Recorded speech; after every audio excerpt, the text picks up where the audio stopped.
Break. C'est un complexe de loisirs sportifs. On a environ 2000 m² avec une quinzaine d'activités différentes. Vraiment accessible à tous, aussi bien pour les enfants que pour les parents. On organise du coup pas mal d'événements, on fait des activités. Donc on tourne sur toutes nos activités avec des simulateurs de ski, de baseball, de réalité virtuelle, de basket, de bubble foot. Voilà, il y a une dizaine d'activités différentes. On organise bien souvent pour les entreprises pour développer la cohésion d'équipe. Des mini-olympiades, voilà, on fait des challenges par équipe, tout ça dans la bonne ambiance, vraiment en esprit ludique. On fait vraiment une partie challenge par équipe pour développer la cohésion.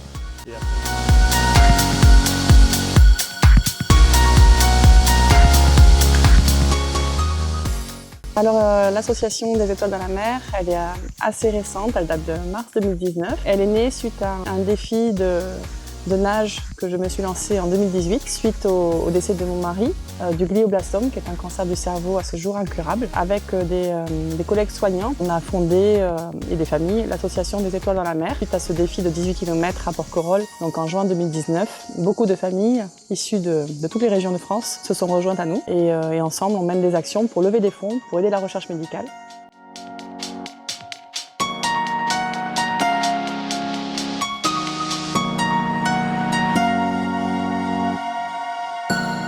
L'idée, c'était de créer un lieu où on puisse transmettre du savoir en lien justement avec l'agriculture urbaine, avec la permaculture. Et on voulait vraiment mettre au cœur de ce lieu des valeurs humaines et recréer du lien social tout en transmettant nos connaissances. C'est donnant-donnant. Et en fait, on se rend compte que plus on fait des choses ensemble, plus on crée de la diversité, plus on crée de la richesse. Et en fait, on crée l'abondance. Et c'est le cœur de la permaculture. Donc vraiment sens de pouvoir proposer ça à des employés d'entreprise et qu'en plus derrière ils puissent le revaloriser au sein de leur entreprise, recréer du lien social.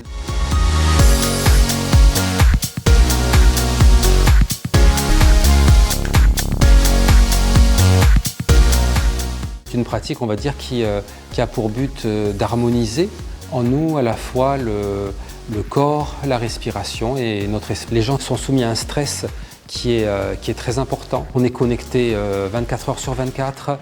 C'est comme si un petit peu le temps s'accélérait. On est dans un mode d'action, on est tout le temps en train de faire.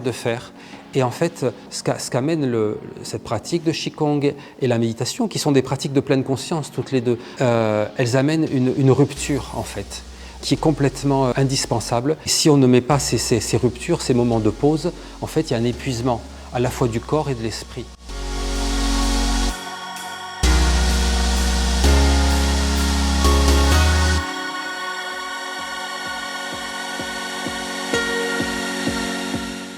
L'aventure Odéon-Montpellier, en fait, c'est né tout simplement de la rencontre de deux amis qui sont auteurs, qui ont écrit des pièces de théâtre et qui ont rencontré un franc succès un peu partout en France, notamment à Paris, Bordeaux, Lyon, Marseille.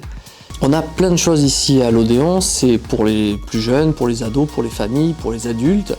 On a des spectacles toute l'année, donc des comédies. On joue uniquement, c'est un théâtre qui diffuse que de l'humour. On accueille du jeune public pour les tout petits. Pour les ados, on a une pièce qui marche très bien qui s'appelle Ados versus parents mode d'emploi. Et puis pour les adultes, très adultes, puisque forcément c'est interdit aux mineurs, on a une pièce qui s'appelle Entre adultes consentants. Ça, c'est les comédies qu'on joue toute l'année. Et pendant l'été, on a les estivales de l'Odéon. Et là, on va accueillir en plus de la chanson, de la magie, de l'hypnose, du mentalisme.